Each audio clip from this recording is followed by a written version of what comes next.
ये कौन बटेगा, कौन कटेगा, कौन पिटेगा, ये इस पर राजनीति क्यों हो रही है? ये चुनाव महाराष्ट्र, झारखंड या यूपी का उपचुनाव बटने, कटने, पिटने पर क्यों हो रहा है?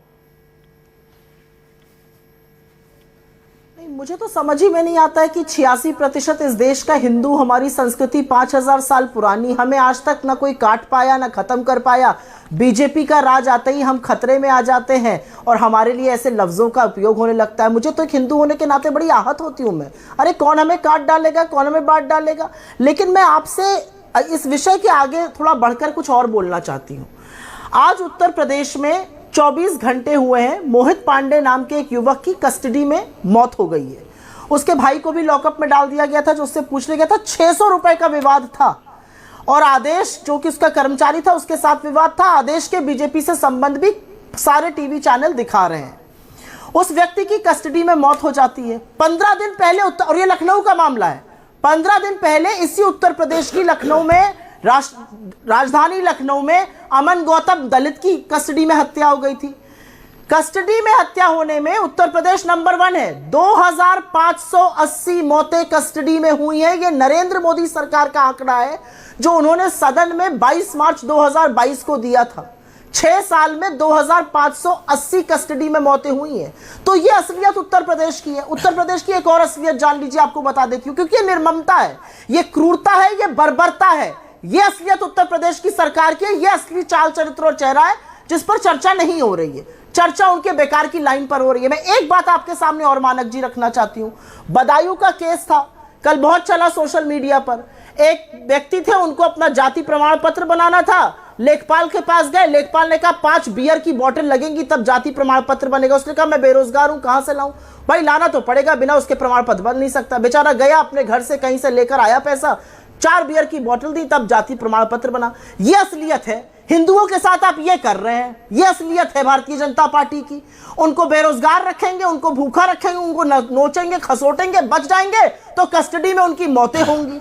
उस पर ये कोई चर्चा नहीं करेंगे, बड़ी बड़ी बयानबाजी करेंगे। ये असलियत है। मैं एक हिंदू होकर ये सुनकर आहत हूं कि कटेंगे बटेंगे। अरे हिंदू धर्म, एक हिंदू संस्कृति 5000 साल पुरानी है। आज तक नहीं कोई काट पाया, ना बांट पाया, ना खत्म कर पाया है।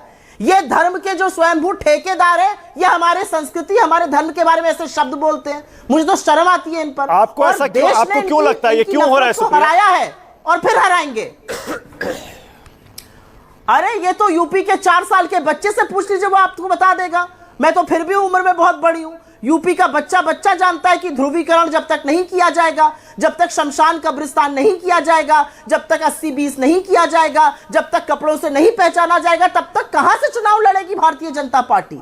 यह भारतीय जनता पार्टी जो लोगों को कपड़े से पहचान कर बताती है आतंकी कौन है, वही मोदी जी जो मंच से ये बातें कहते हैं। जब बाहर जाते हैं तो शाह और एमिर को गले लगाते हैं, बड़े बड़े सुल्तानों से गले लगाते हैं। हिंदुस्तान के किसी दूसरे वर्ग से गले नहीं मिलते मोदी जी। आपको नहीं पता ये क्यों हो रहा है? ये इसलिए हो रहा है क्योंकि यूपी में चुनाव है, क्योंकि बांटने की राजनीति जो करते हैं वही लोग अब बंटने की बात कर रहे हैं। कौन बांटने की राजनीति करता है? हमारा तो नारा एक है, देखिए मानक जी, जोड़ो जोड़ो भारत जोड़ो। एक तेरा कदम एक मेरा कदम, मिल जाए तो जुड़ जाए अपना वतन, ये हमारा नारा है। आप देख लीजिए देश की राजनीति में कौन बांटने की बात करता है, कौन काटने की बात करता है, कौन कपड़ों से लोगों का पता लगा लेता है, कौन कहता है कट जाओगे। ये कौन से शब्द है राजनीति के? ना रोजगार पे बात, ना महंगाई पे बात, ना कस्टडी डेथ पे बात। इस पे कोई चर्चा नहीं है। अच्छा ठीक है, ओके। सुप्रिया, बीजेपी का कहना यह है कि आप धर्म के नाम पर हम बांट रहे हैं, हम पर आरोप लगाते हैं। आप भी तो वही करते हैं, जाति के नाम पर बांटते हैं। आपने पूरा लोकसभा चुनाव उसी पर लड़ दिया। ओबीसी, SC ST, आप हिंदुओं को बांट रहे हैं। जवाब देना चाहती हूं। हाँ बोलिए। मैं इसको इसलिए जवाब देना चाहती हूं क्योंकि ये जो लोग हैं ना, आरएसएस हो गई या भारतीय जनता पार्टी हो गई, आरएसएस ने शायद समर्थन किया है योगी जी के शर्मनाक बयान का। इनकी असलियत क्या है? इनकी असलियत यह है कि इनसे दलित बर्दाश्त नहीं है। इनकी असलियत यह है कि जो दलितों को घोड़ी पर न चढ़ने दे वो इनके साथ है, जो दलितों को मंदिर में घुसने ना दे वो इनके साथ है, जो दलितों की मूछें कटवाए वो इनके साथ है। आप इतने खैरख्वाह बने हैं और हम क्यों बात करते हैं? हम दलितों की, वंचितों की, आदिवासियों की, पिछड़ों की बात क्यों करते हैं? क्योंकि कहीं ना कहीं वो बहुत पीछे रह गए हैं, क्योंकि हमारे यहां उनके साथ भेदभाव हुआ है और जरूरी है कि हम सब मिलकर उस भेदभाव को खत्म करें, हम जातिगत जनगणना कराएं, हम आरक्षण को समाप्त करने की जो इनकी षड्यंत्र है उसको समाप्त करें। बिल्कुल बोलेंगे, क्योंकि एक वर्ग बढ़ता रहे और दूसरा वर्ग पीछे रहे, ये नहीं हो सकता है। इंडिया 5 लोगों के लिए शाइनिंग और बाकी 140 करोड़ लोगों के लिए अंधेरा नहीं हो सकता है। इसलिए यह बात बोलनी पड़ेगी। मैं इसलिए बोलूंगी क्योंकि 2024 के भारत में एक आदिवासी के सिर पर पेशाब नहीं की जा सकती है। 2024 के भारत में एक व्यक्ति की मूंछ इसलिए नहीं कटाई जा सकती क्योंकि वो दलित था और वो घोड़ी पर चढ़कर ठाकुरों के गांव से निकल गया। ये गलत है, ये उत्तर प्रदेश में हुआ है और इसलिए हम बिल्कुल आवाज उठाएंगे। All right, okay Pradeep Bhandari. अलग अलग बातें, समानता और समता और बांटना और काटना, ये 2 विचारधाराओं का अंतर है, ये असलियत है। ओके प्रदीप भंडारी।